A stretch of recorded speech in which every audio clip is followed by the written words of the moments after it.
Hi peoples, this is Katya, the vegan powerlifter, and today we will be talking about squat mistakes. So I will give you a list of the most common squat mistakes that I see, and feel free to add to this list in the comments. Let's go. All right, so I put on my wrist straps. I'm not putting on a belt yet, I'm just warming up. This is just 70 kilos. So mistake number one is grabbing the bar really, really wide. You can see the center knurling, and this is where you should put your hands. Where the rigid surface on the barbell starts, this is where you should put your hands, close as possible. If you cannot put them as close as possible, put them as close as your shoulders are comfortable. This is a video for beginners, so if you're an advanced person, I'll make another video on squat mistakes for people who have been powerlifting for a year or two. Anyways, I'm not doing high bar squats, so I'm gonna push it down, down, down, down. I'm gonna have to bring my hands a little wider.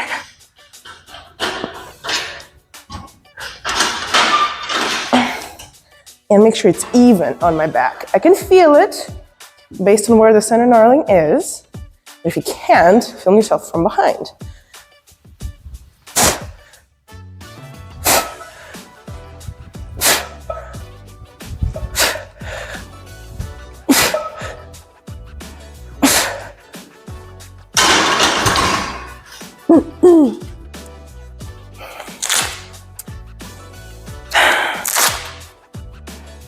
Mistake number two is going to be setting your rack too high. I think my rack was too high. I'm gonna bring it one notch down. You should not need to get on your tippy toes to rack or unrack, okay? All right, I'm gonna put the camera behind me so you can check my hand position and where my back is. I am going to put them relatively evenly.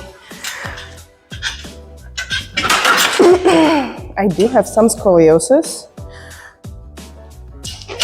so I'm not the most even lifter.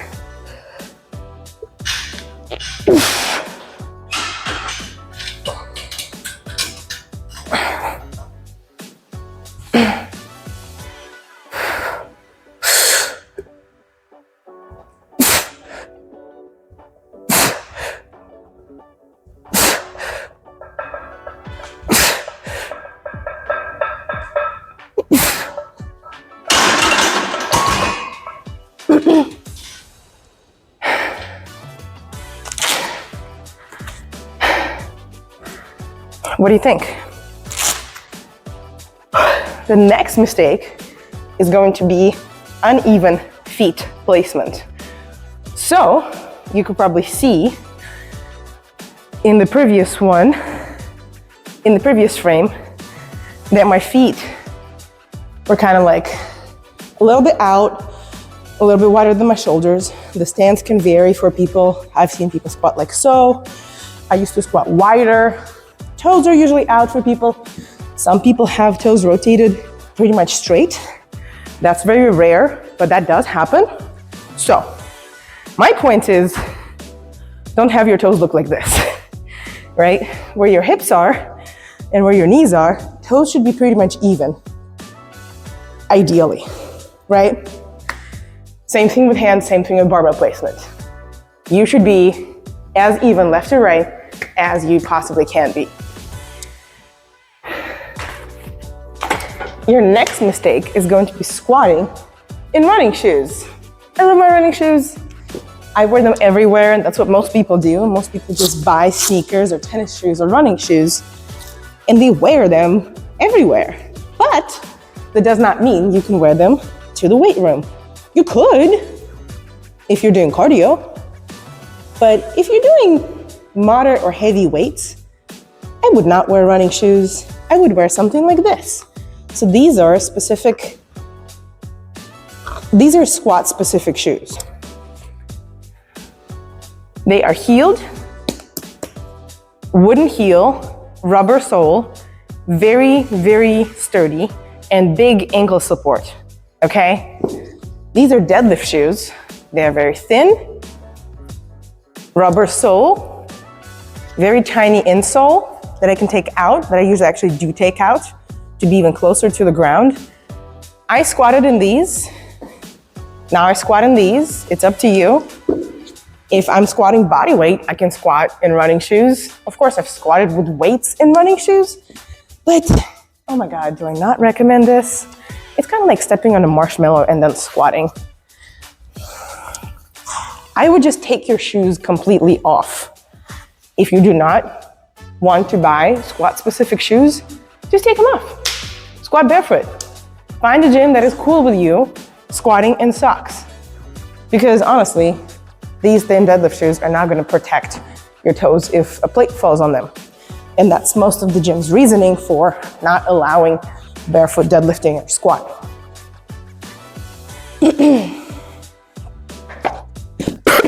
The next mistake is going to be not squatting to depth. I should have probably put this as a first squat mistake, but these are not in order.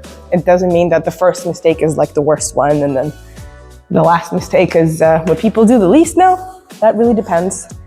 If you do not have enough hip mobility, you could probably squat and stop when your hips are above your knee. And when you go lower, your heels lift. So what do? Well, you stretch, you buy a heel shoe, and you train to be able to go to more and more depth, ideally. If you can't go to depth, I would put something under your heels. I would keep stretching, keep doing your mobility, and put something under your heels. If you cannot squat to depth without heels lifting, I would put something very small under your heels, step with your heels on that stuff, and squat.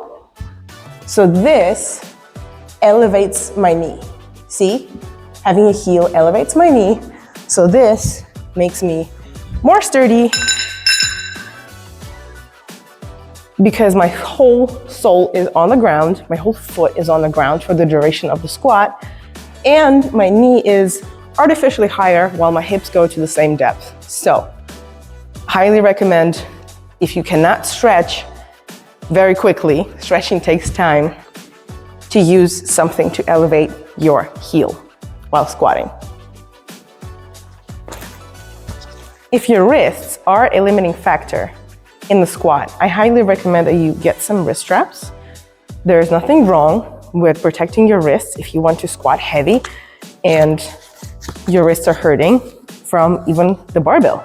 I have a lot of female clients, a lot of older clients get the most stiff, aggressive wrist straps because, logically, if you are more fragile, your stuff should be the most protective, your gear, right? So it should be really tough and it will help transfer some of the barbell weight to the wraps instead of using muscle and bone, instead of using your body in essence. So I got wrist straps, I just put on knee sleeves, and I'm going to put on a belt.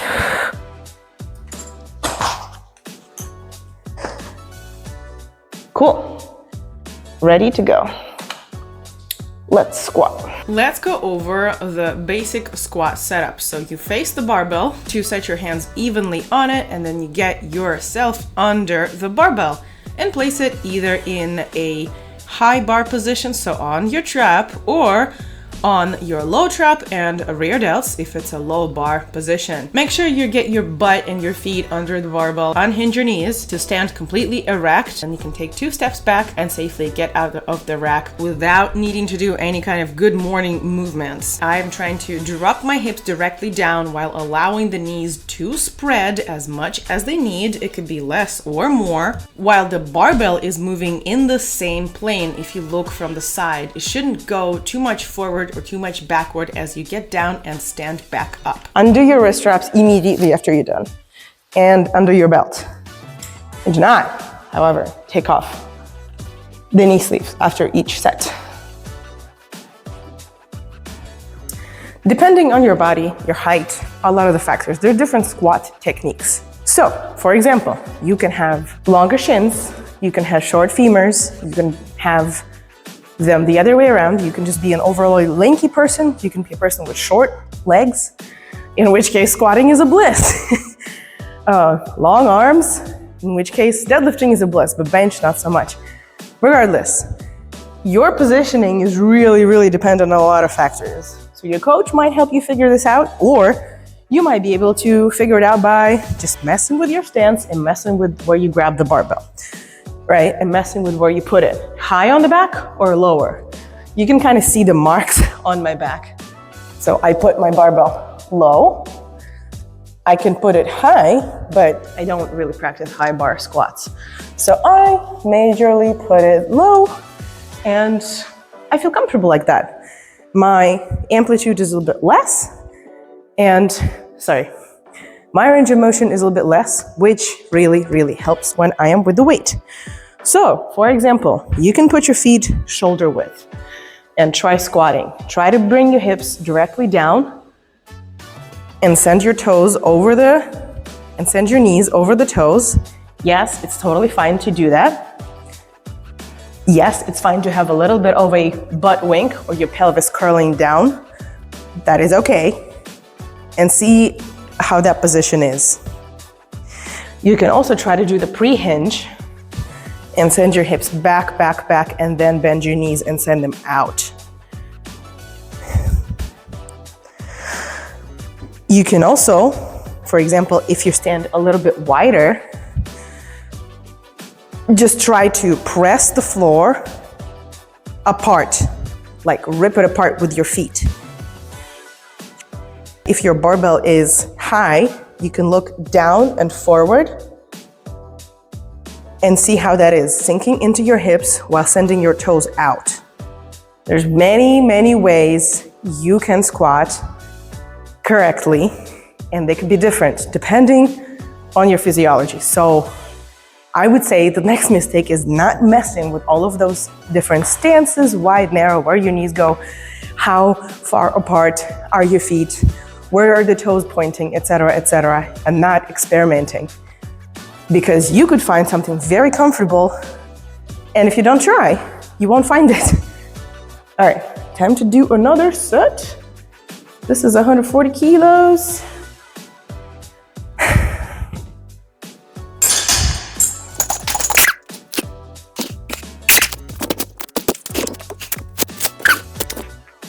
So the next mistake is not having a spotter if the weight is heavy. This is not a very heavy weight for me, but when it is close to my 1 rep max, I definitely like to have a spotter. Just for peace of mind, you know?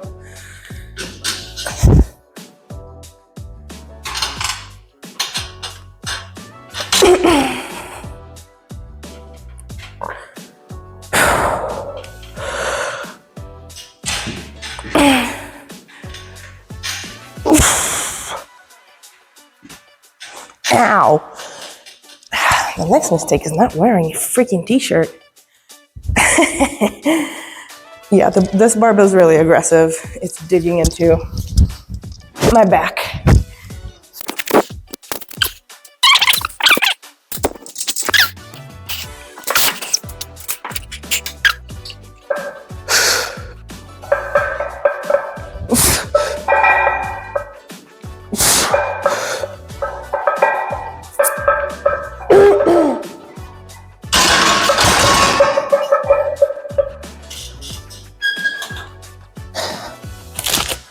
All right,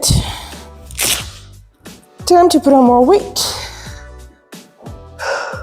Speaking of safety, spotter is not the only thing that you can have for safety. You see those arms that stick out? If you fail, you can rest the barbell on here. You can bring them down, up, pretty much wherever you want. I have them at the highest setting for my squat, and I'm going to have them maybe 2 notches lower for my bench. They have saved me a million times when I'm squatting by myself. Do not disregard these. On the rack over there, you also see the orange little straps. Same thing, those are just flexible. You can bring these up, you can bring those up if you're squatting into a rack like that.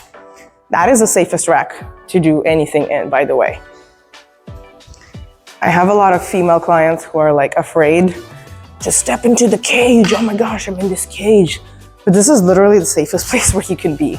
If you are a newbie and a beginner, A rack like this is what you want. It is just so safe. Just so safe. You can adjust these safeties to go up, down. You can put a bench in it. You can bench in it.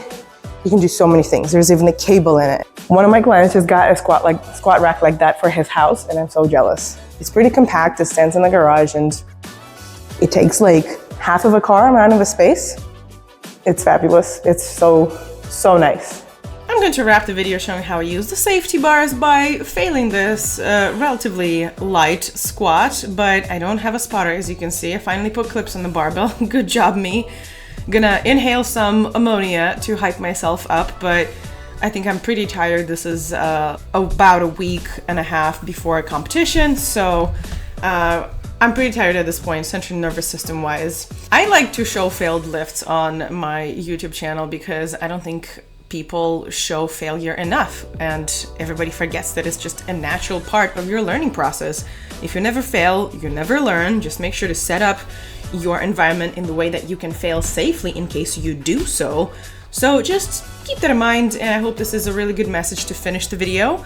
I hope you share it with the people who have never squatted with a barbell or who are just learning to squat with a barbell.